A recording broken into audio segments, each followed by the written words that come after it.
Thank you, Dr. Baer. And with that objection, I'd like to enter into the record 3 articles on the so-called 97% consensus, which shows that there was no consensus. The 97% was derived from a small sample of a small sample, and the question wasn't whether humans contributed most of the change in climate, but whether they contributed any part at all. The surprise is it's not more than 97%. Anyway, the 97% figure has been misused today a number of times, and without objection, those articles are made a part of the record.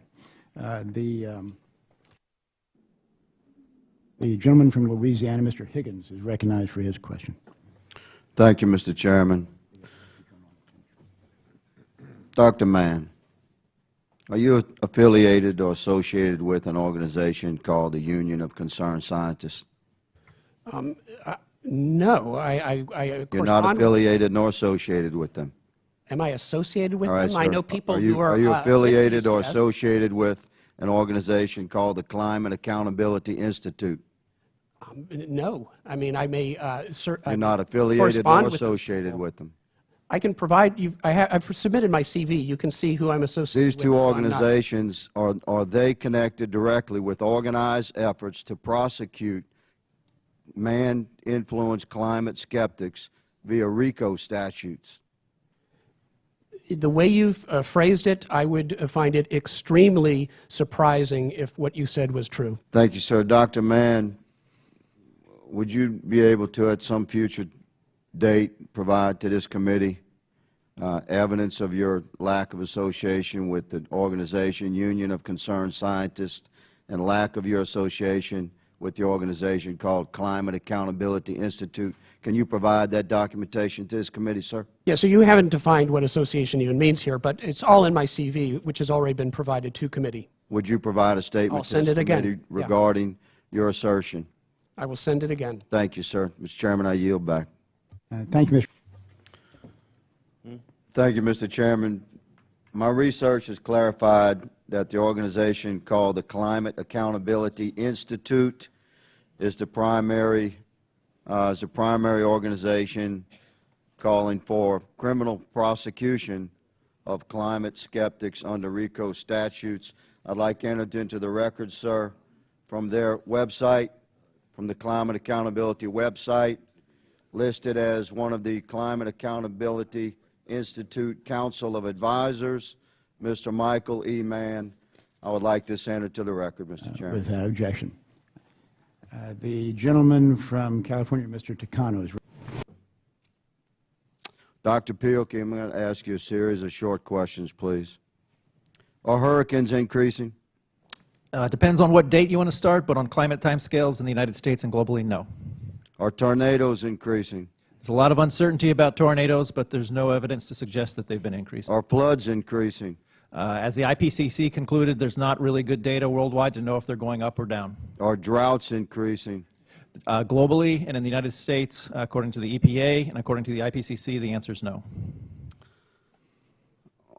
Why would you, can you explain why some would say that with such certainty that extreme weather events will increase, given the fact that they have not? Well, they may increase yet in the future. And there's a number of projections made by the IPCC that suggest that they might. And that's part of the uncertainty associated with science. But looking from the past to today, we have good evidence to be able to answer the question whether these phenomena have increased on climate timescales. And some scientists have a hypothesis that extreme weather events will increase because of climate change. And how do those scientists, how would you explain they square that hypothesis with the reality that these extreme weather events have not increased? Yeah, most, if you look at the IPCC and mainstream science, we shouldn't expect to see the signal of human-caused climate change in increasing extreme events for decades and many decades into the future. So there's often a conflation of what's predicted, say, in 2100 with what we're observing today. And if we're seeing an increase in extreme events today, that would actually show that the models are wrong, because they suggest we won't see it for many. Who is up next? The gentleman from California, Mr. Rohrabacher, is recognized. Yes, I'd like to thank the chairman for calling this hearing today, because it exposes people to different ideas, and it exposes people, and especially at a time when those who disagree with the mainstream are being brutalized into silence, this type of hearing is vital to hear the fundamental arguments. Unfortunately, from get-go, we have heard personal attack after personal attack after personal attack coming from those who are claiming to represent the mainstream of science, even to the point that our chairman is attacked with a non-quote, with an analysis of somebody else's interpretation of what he said, and we have our chairman attacked like that. That is ridiculous. People should be ashamed of yourselves for people who continue to attack other people because they disagree. You can call people deniers all you want. You can use every kind of name you want. You're not standing up to the consensus. When we talk about how Mr. Lysenko was promoted by Stalin, that's the type of thing they did to the scientist in Russia. Because you don't agree with Mr. Lysenko, and now you can bet nobody except those who agree with Lysenko are going to be able to get a government research contract in Russia, the same as we've heard here in the United States from scientists who have great credentials who aren't able to get who haven't been able to get research grants because they're now labeled deniers and attacked personally. This is a disgrace to the scientific community. And let me just go into some thing here. Ms. Curry, you in particular, your testimony today was, I think, perhaps the most important testimony. And that is from someone who felt that she had to go along with the consensus and ignore facts that would then lead to an honest conclusion. Could you give me your reaction to what I just said in terms of the way you're being treated? Well, the issue, okay, what advocacy groups say, what the media say, what anonymous bloggers say, it's noise. But what I'm concerned about is the behavior of scientists. And, I've been called a denier for the congressional record from Michael Mann's testimony. Judith Curry, the denier, is now in the congressional record. What kind of a behavior is that? This is not the behavior of scientists who are respectfully disagreeing and open to debate. I mean, I am not out there in the fringes.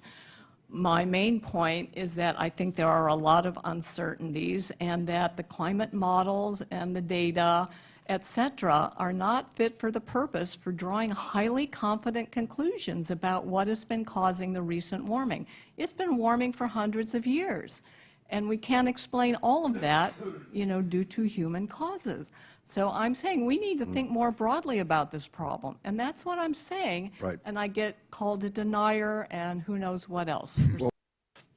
One final thought. Dr. Curry, you just said, and I quote, "I'm not out there on the fringes." Would you consider Dr. Christie and Dr. Pilkey out there on the fringes? Absolutely not. Who is out there on the fringes, or is there a fringe? There are some fringes, people who are questioning the fundamental thermodynamics of the, of the greenhouse effect and things like that. There are some fringe things. You do see a few papers published in fringe journals.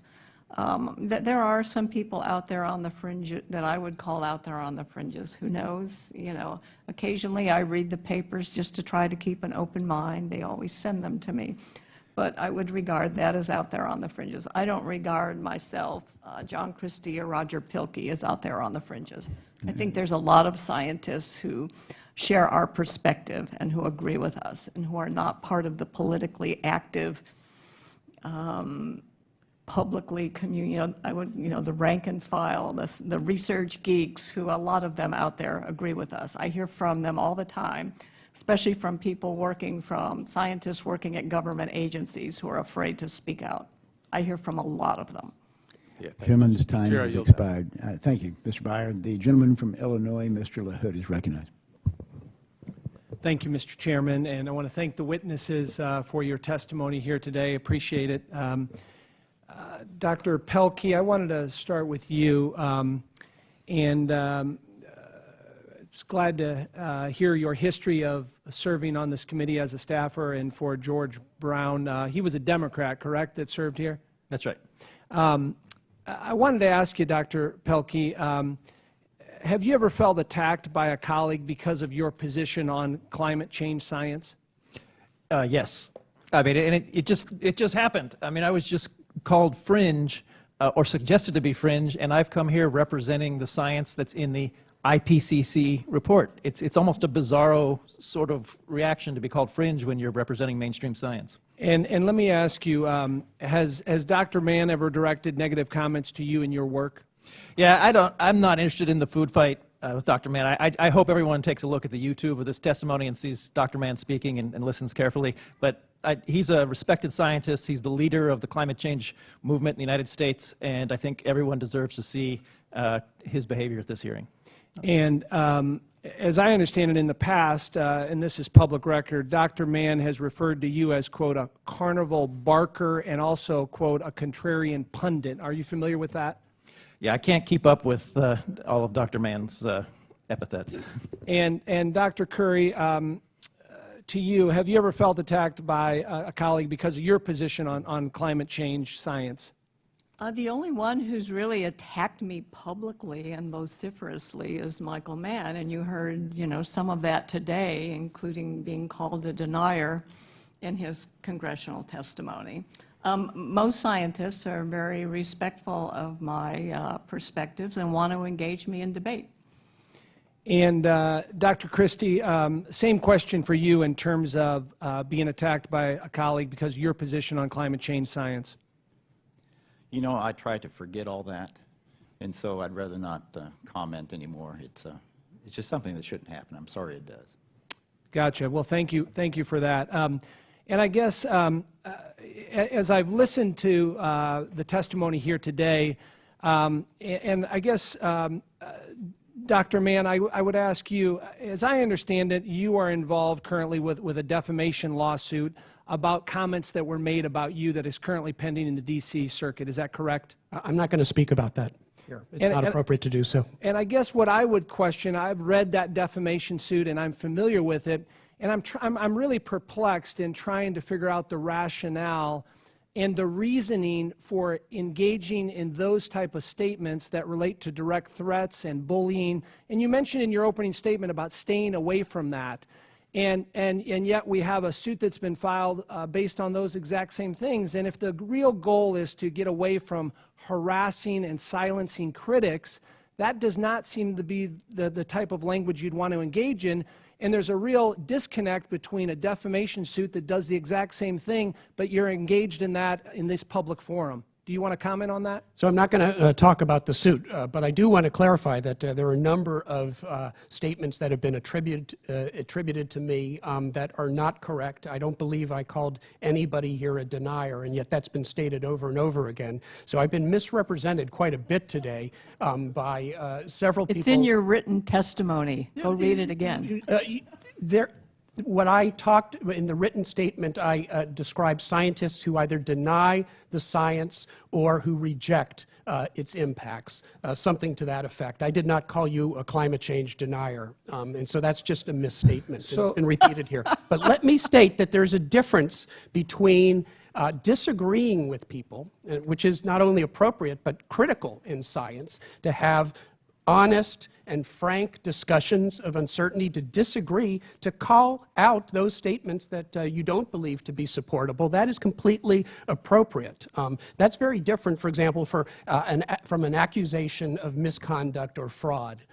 Those are two completely different things, and it's unfortunate that in your question you are conflating those two groups of things. Well, that's your opinion, Dr. Mann, but are you denying that as it relates to Dr. Pelkey's work on climate change science, that you didn't call him a carnival barker or a contrarian pundit?